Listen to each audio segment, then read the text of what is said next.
Okay, so we're going to break down hormone phases. So we talk about perimenopause, menopause, and postmenopause for the purpose of today's talk and the next couple of days. So I am actually trying to do both Facebook and Instagram at the same time. So let's see if this works. Hello, friends. It's Carla, your online doctor, with today's Live in 5. Today is Thursday, April 29th. How did we get to the end of the month already? It is absolutely crazy.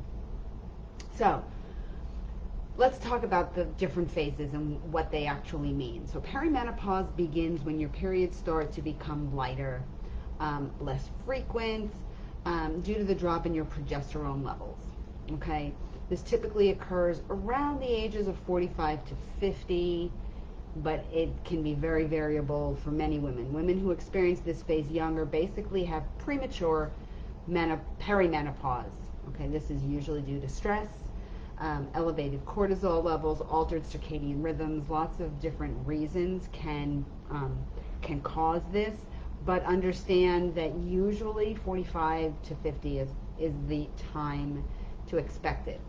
Now, menopause, by definition, is not having a period for 12 months. Okay, solid 12 months, no period. Okay, with the average age being about age 51.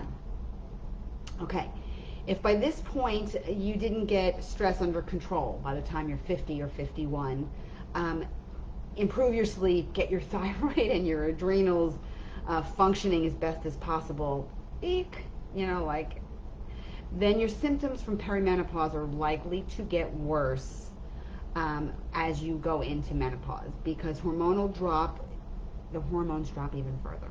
Okay, we've talked about this before. As you get into menopause and your progesterone levels drop further, your estrogen, which was during perimenopause doing this, is just going to keep going down.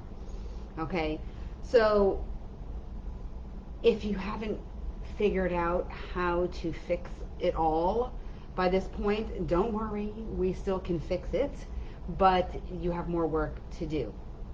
Okay, so the years after menopause, after the 1 year of no periods, this is called postmenopause. I mean, like, the definitions are very complex, right?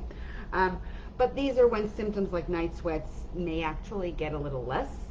And again, due to the loss of estrogen, you're going to see different changes.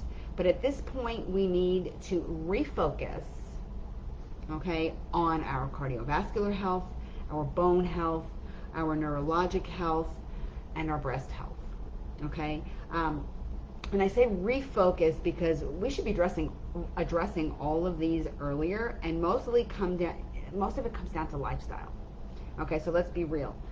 There's no magic bullet. There's no magic pill. There's nothing that's going to fix it all unless we address our lifestyle. Managing stress being the number one top of the list thing we need to do. If we don't, we know cortisol levels will continue to rise, which in turn suppresses your thyroid function, in that inverse relationship. But we live off high cortisol on a daily basis in the beginning. Okay, we have plenty of energy. We manage to live that way. Okay, but as we get later into perimenopause and definitely into menopause, these stress hormone response isn't working. It isn't keeping us energized anymore. The coffee isn't working to keep us awake, and the wine isn't helping to help us go to sleep. So, I mean, I say that in a joking way, but it's kind of true, right? So if you get to that point where those band-aids are not doing the trick, then we need to do some work. So seriously, we're talking adrenal fatigue and other things. So this is a lengthy topic. Okay, so we're talking about things like your hair and your nails aren't what they used to be. People are starting to complain of constipation. That may be thyroid related as well. There's a difference, and we're going to talk about this next week, the difference between the different parts of your nervous system. You have the fight or flight part of your nervous system, which is that cortisol, adrenaline, and then that's the sympathetic nervous system, and then you have the parasympathetic nervous system, which is your acetylcholine, your rest, heal, that part of your nervous system is the part we want to try and focus on and try and get back to. Okay, so keep that in mind. Today was a little bit about definitions, figuring out where you might be. Put in the comments where you are or where you think you are. And we're going to continue this talk, like I said, next week. And we're going to go into it in a little bit more depth, and we're going to have some action steps. Again, things that we can do in each of these areas to make things better.